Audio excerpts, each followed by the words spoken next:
Welcome to Cronkite Sports Now on Facebook Live. I'm your host, Ricardo Ávila. Thank you for joining us.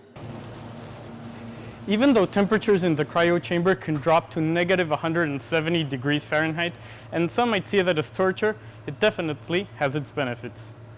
You might be looking at me and thinking, hey Ricardo, you're looking kind of bulky there. Have you been hitting the gym extra hard lately? And my answer would be, yes, I have. Thank you for noticing. Fans can purchase one of these bad boys, a hot pass for $129, getting them access to be up and close to the drivers in the garages.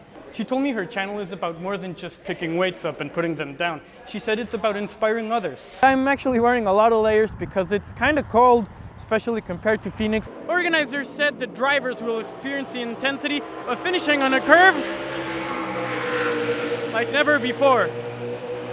Welcome to this Cronkite News Update here on Facebook Live. I'm Ricardo Ávila, and here are the top stories we're tracking today at noon. I'm coming out of the 350-foot pedestrian walkway connecting the grandstands to the brand new infield, the crown jewel of the $178 million ISM Raceway renovation. And even though the Arizona Hotshots are a new team, they're going to have players that have called this place home before. For some athletes, the footwear they use on the field isn't a big deal.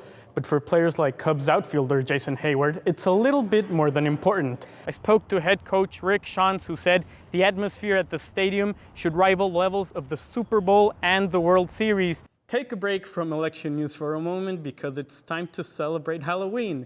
Most people dress in costumes, hand out candy, or even carve pumpkins. And you can see by the sign, it's a party in there, a live band and over 300 people from different Latino grassroots organizations. This is the Waldrop home in Peoria. It was almost 17 years ago when Evans started kicking around a basketball instead of bouncing it. With the home season opener kicking off today, emotion is rising for soccer fans in the Valley.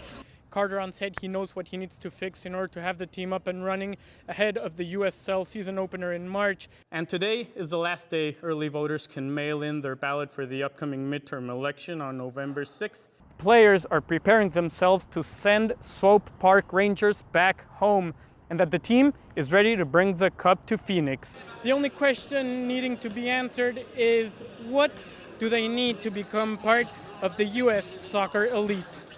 That's it for me. From Louisville, I'm Ricardo Ávila.